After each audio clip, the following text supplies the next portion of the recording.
विठ्ठलराव लंगे, आमशा पडवी, अध्यक्ष महोदय आहे. अध्यक्ष महोदय आज पुरवणी मागणीवर बोलत असताना माझ्या नंदुरबार जिल्ह्यामध्ये आणि खास करून धडगावना अक्कलकुवा या भागातील शिक्षण आजादीच्या आपण 78 वर्षामध्ये आहे. अध्यक्ष महोदय, माझ्या या अतिदुर्गम भागामध्ये या मतदारसंघामध्ये धडगाव अक्कलकुवामध्ये माझ्या या भागात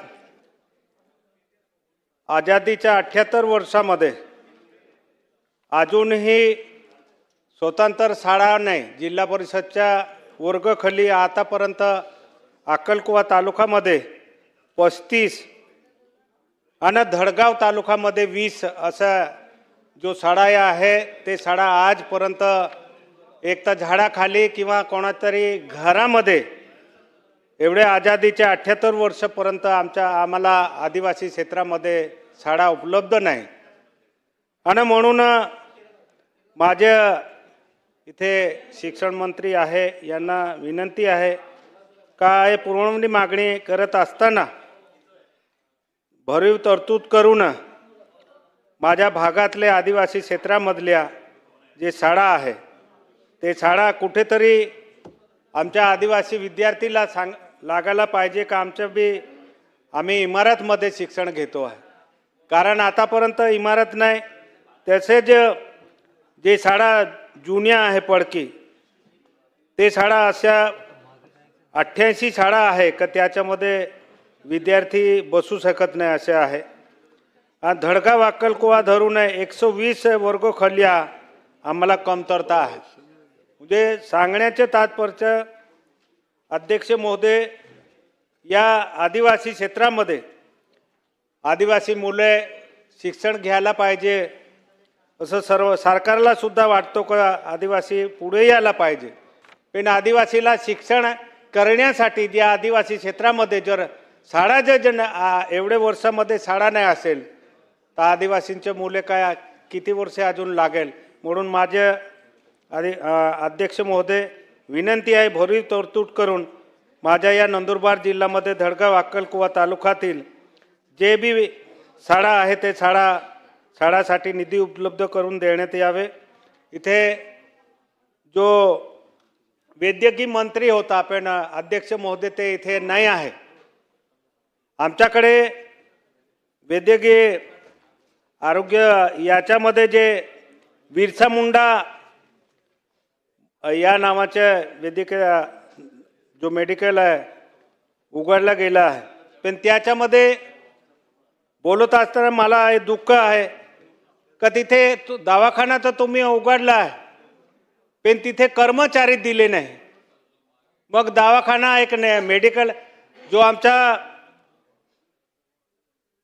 दवाखाना होता त्याच्या दवाखान्यामध्ये जो आपला मेडिकल जर उघडल्यानंतर सर्व ताबा सिव्हिल सर्जनचा सुद्धा मेडिकलवर जातो आणि मेडिकल जे अधिकारी आहे किंवा तिथे कर्मचारी आहे ते 350 कर्मचारी आतापर्यंत भरले गेले नाही या 2 वर्षामध्ये. तर अध्यक्ष महोदय, माझी विनंती आहे की माझ्या नंदुरबार जिल्ह्यामध्ये हा अतिदुर्गम भाग आहे आणि अतिदुर्गम भागातलं जे आमचं जे आरोग्य सेवा आहे जर आरोग्य सेवामध्ये जर कर्मचारी नाही असेल तर आमच्या अतिदुर्गम भागामध्ये त्याचा काहीच फायदा होणार नाही. म्हणून माझे अध्यक्ष महोदय विनंती आहे का ताबडतोड जे डॉक्टर असेल जे नर्स असेल ते ताबडतोड भरती करून आमच्या अतिदुर्गम भागात नंदुरबार जिल्ह्यात ते देण्यात यावे हे माझी विनंती आहे. खास करून या आमच्या नंदुरबार जिल्हा हा आकांक्षित जिल्हा आहे. माननीय मुख्यमंत्री महोदयने सांगितलं की आकांक्षित जिल्ह्यामध्ये आम्ही आकांक्षित जिल्हा बाकीसुद्धा आम्ही त्याला समावेश केला आहे. पण त्या आकांक्षित जिल्ह्यामध्ये मी एक आमदार म्हणून काम करत असताना आकांक्षित जिल्ह्याच्या व्याख्या काय आहे हे आम्हाला आतापर्यंत कळली नाही. आकांक्षित जिल्हा हा नावाने आहे का? आकांक्षित जिल्हा नाव घेताना तिथे विकास होतो असं मी मानू शकत नाही. आकांक्षित जिल्हा एक नावाने आहे. नंदुरबारमध्ये आकांक्षित जिल्ह्यावर कोणताच काम होत नाही. म्हणून माझ्या अध्यक्ष महोदय याच्यावर सुद्धा लक्ष देणे हा गरजे आहे. नाही माननीय मुख्यमंत्री साहेबांनी आपल्याला सांगितलं का नवीन आकांक्षित जिल्हा निर्माण करतो तर तिथे सुद्धा फायदा होईल. पण त्या आकांक्षित जिल्ह्यामध्ये मी धडगाव अक्कलकोवामध्ये अतिदुर्गम भागामध्ये राहतो. त्या भागात कोणताच विकास नाही झाला. म्हणून माझे सरकारला ही विनंती राहील का ज्या भागातून मी येतो, आता माननीय मुख्यमंत्री साहेबांनी सांगितलं ऊर्जा आणि याच्यावर सुद्धा बोलले, तर मला बोलताना एक दुःख हे वाटतो की माझ्या भागात मी ज्या कार्यक्षेत्रामध्ये आहे त्या कार्यक्षेत्रात 420 पाडांना आतापर्यंत लेटसुद्धा नाही. तर जेव्हा लेटच्या बारामध्ये मुख्यमंत्री साहेबांनी बोलले तर माझे मुख्यमंत्री साहेबांना आणि अध्यक्ष महोदयांना विनंती राहील का माझ्या या अतिदुर्गम भागामध्ये आदिवासी क्षेत्रामध्ये जे आकांक्षित जिल्हा आहे त्या जिल्ह्याकडे खास करून लक्ष देऊ नये. या नंदुरबार जिल्ह्याचे जे स्थलांतर होतो, जे बाकी आमच्या भागामध्ये ऊस तोडण्यामध्ये पंढरपूर किंवा गुजरातमध्ये आमच्या आदिवासी क्षेत्रातले सगळे लोक जातात, कोणत्याच जातचा उद्योग नाही. तर म्हणून नंदुरबार जिल्ह्यामध्ये मागे मुख्यमंत्री महोदयाने सांगितले की नंदुरबार जिल्ह्याला 4000 कोटी आम्ही देतो आहे. पण या अर्थसंकल्प अधिवेशनामध्ये नंदुरबार जिल्ह्याच्या कुठेच उल्लेख आला नाही की 4000 कोटी कोणत्याही योजनासाठी दिले, कशासाठी दिले हे आम्हाला माहितीच पडलं नाही. पण जेव्हा व्हिडिओ आला होता साहेबांचा तेव्हा आम्हाला असं वाटलं की आता नंदुरबार जिल्ह्यामध्ये 4000 कोटी देणार तर आमच्या भागात काहीतरी विकास होईल. पण तसं काय तरतूद झाली नाही. म्हणून अध्यक्ष मोदी माझी विनंती राहील, खास करून मी ज्या आदिवासी क्षेत्रामध्ये आहे त्या आदिवासी क्षेत्रामध्ये 100% आदिवासी आहे, आमच्याकडे लक्ष द्यायला पाहिजे. शिक्षण व्यवस्था किंवा फारसचे जे आता मंत्री होते ते आता नाही आहे. माझ्या या कार्यक्षेत्रामध्ये 90% हा क्षेत्र फारस एरिया आहे.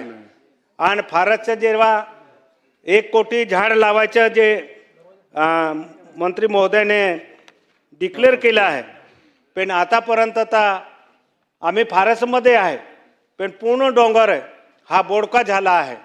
तर माझ्या मंत्री महोदय जर राहिले असते त्यांना विनंती केली असती, तुम्ही एक झाड जागवू शकले नाही. हां, मागे सुद्धा मी मंत्री महोदयांना निवेदन दिलं होतं. मंत्री महोदय, मी तुम्हाला पत्र दिलं होतं का आमच्या भागात माझा जो क्षेत्र आहे तो फारस एरियामध्ये आहे पूर्ण मतदारसंघ, पण रस्ते सुद्धा काढण्यासाठी आपले फारसमधले अधिकारी त्याला खोदायला टाकू देत नाही. आतापर्यंत साहेब मला बोलू द्या, 3-4 दिवसानंतर आज नंबर लागला याच्यात तरी बोलू द्या.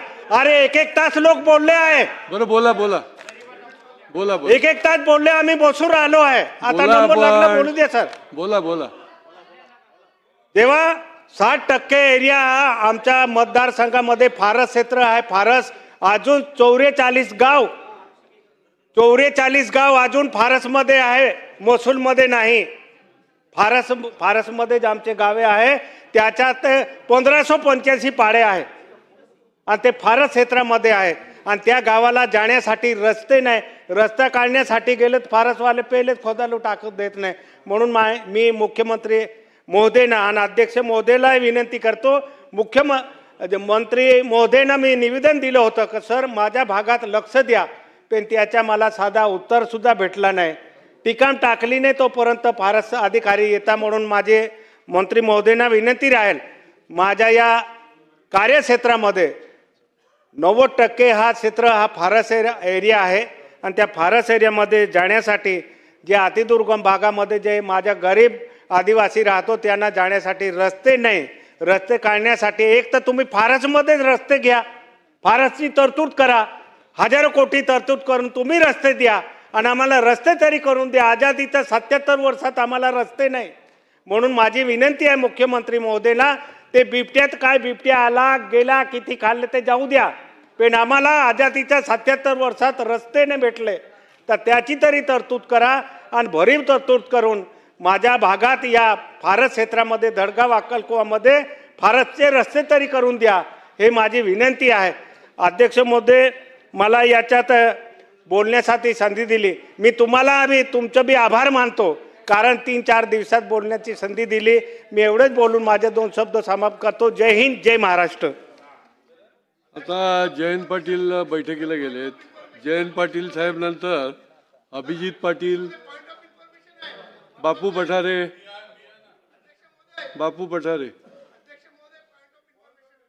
काय आहे? द्या ना कागद, द्या, पाठवा ना.